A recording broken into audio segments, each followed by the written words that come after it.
All right, welcome back. Today, we're jumping into some really cool medical research. I mean, this could completely change how millions of us monitor our health. And you're going to want to stick around for this because there's a super unexpected twist in the data.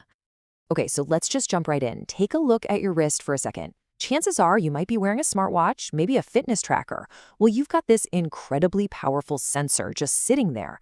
And the big question this research is asking is, could that little device on your wrist actually detect one of the world's most common and frankly dangerous health conditions? So, we're talking about hypertension. You probably know it as high blood pressure. And the scale of this problem, it's just staggering. We're looking at 1.1 billion people worldwide. That number's from the World Health Organization. It's often called the silent killer, and for good reason. You usually don't have any symptoms until it's already causing some serious damage. So you have to wonder, right? If it's so common, why is it so tough to get a handle on?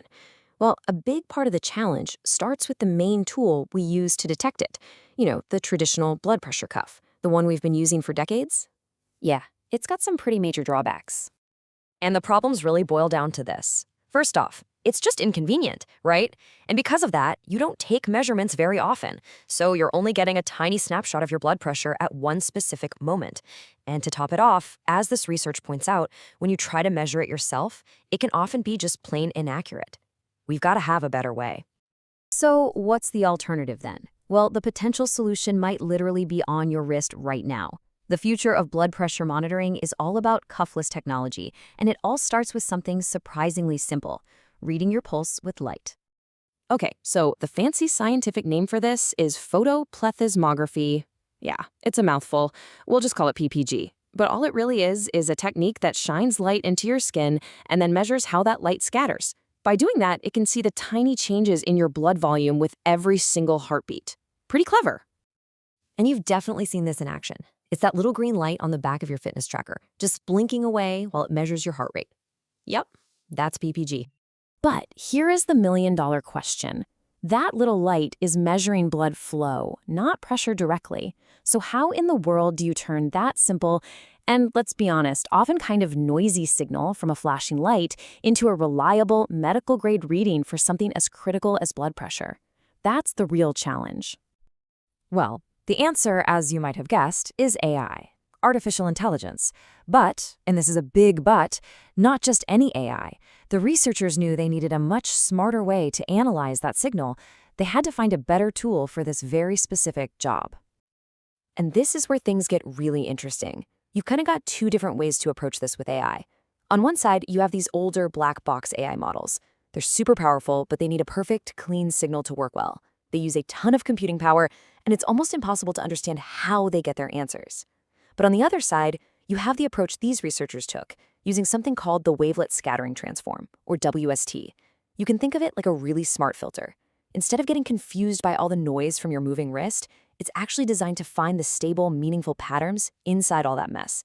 It's way more efficient, and this is huge. You can actually interpret the results and see what it's looking at. So, the stage was set for a good old-fashioned data showdown. The researchers were ready to put their theory to the test. Which kind of data, when analyzed with their new smart tool, would be the most accurate at spotting the very earliest signs of hypertension? And here's how they set up their big test. It was a three-part experiment. First, they trained an AI model using only the data they got from that PPG signal, just the light from the watch. Second, they trained a different model using only standard clinical data, things like a patient's age, BMI, and the resting heart rate. And then for the grand finale, they fused both of those data sets together, working on the assumption that, hey, more data is always better, right? That should give them the most accurate result. So, the team ran all the numbers, they crunched the data, and they waited for the results. But what they found, well, it was not what anyone, and I mean anyone, expected. Let's take a look at this really surprising result. And get this. The results were absolutely fascinating. The best performing model, the one that hit an accuracy of over 71% in identifying prehypertension, was the one that used only the data from the PPG signal. That's it. Just the light on your wrist, analyzed intelligently, was actually more predictive than the other methods. Okay, so let that sink in. The PPG data alone is already doing a pretty good job. So common sense would tell you that if you add in other known risk factors, like a person's age or their BMI, That should make the model even more powerful, shouldn't it? Well, in this incredible twist, the answer was a clear and really surprising no. And you can see it right here in the data. When the researchers combined the PPG features with all that extra clinical data, the accuracy of their best models actually dropped down to just over 69%.